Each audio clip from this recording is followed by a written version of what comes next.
Aujourd'hui, nous allons parler de l'anxiété. L'anxiété est une peur diffuse qui se manifeste par un malaise qui a la forme d'un affolement intérieur plus ou moins important. Cet affolement intérieur s'accompagne d'une tension physique, une constriction, un nœud au creux de l'estomac ou de la gorge. Vous connaissez ça certainement. Lorsque l'anxiété s'installe, elle a tendance à prendre toute la place et à donner une teinte nerveuse à tout ce que nous faisons ou à tout ce à quoi nous pensons.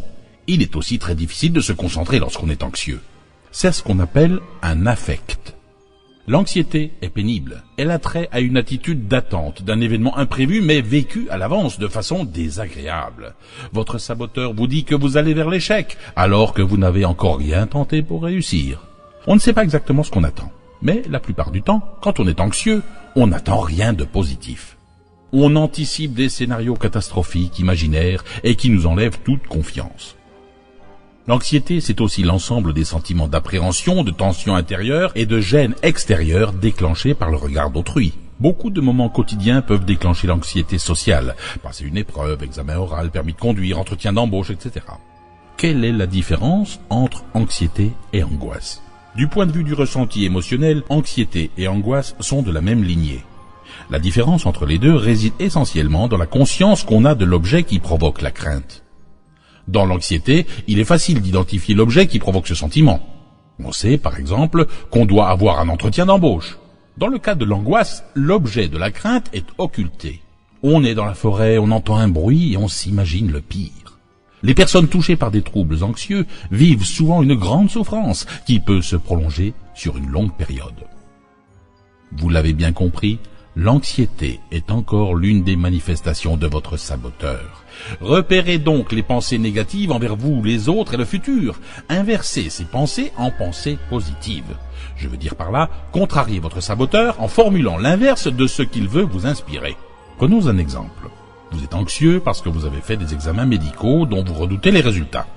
Vous allez dire à haute voix la chose suivante. Mes résultats sont excellents.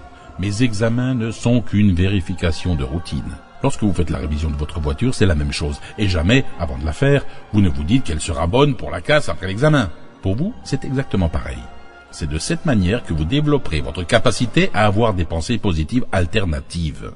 Vous devez éviter d'avoir des pensées contradictoires. Sinon, vous annulez le travail fait en énergie.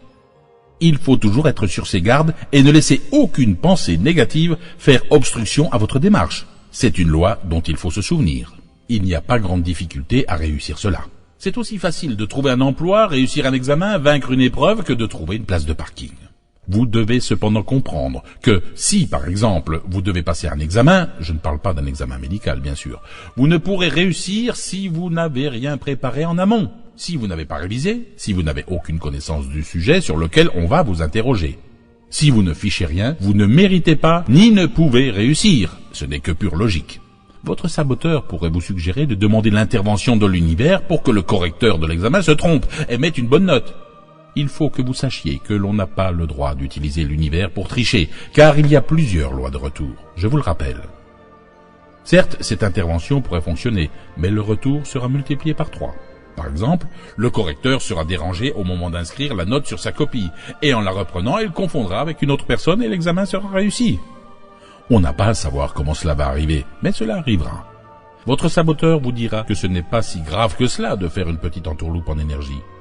Les énergies sont cumulatives, donc on se demande parfois pourquoi on n'a pas de chance et pourquoi on doit travailler dur dans la vie. Vous le savez, l'être humain est loin de la perfection, mais on doit tenter de l'atteindre. Je connais trop bien la puissance de l'univers pour négocier avec des intentions malveillantes. Il y a toujours une formule adaptée en s'énergisant positivement. Univers infini, aujourd'hui je reste calme et détendu. Ou alors, univers infini, je suis calme et serein. Je vous retrouve demain pour notre 33e cours d'apprentissage de la gestion de la pensée.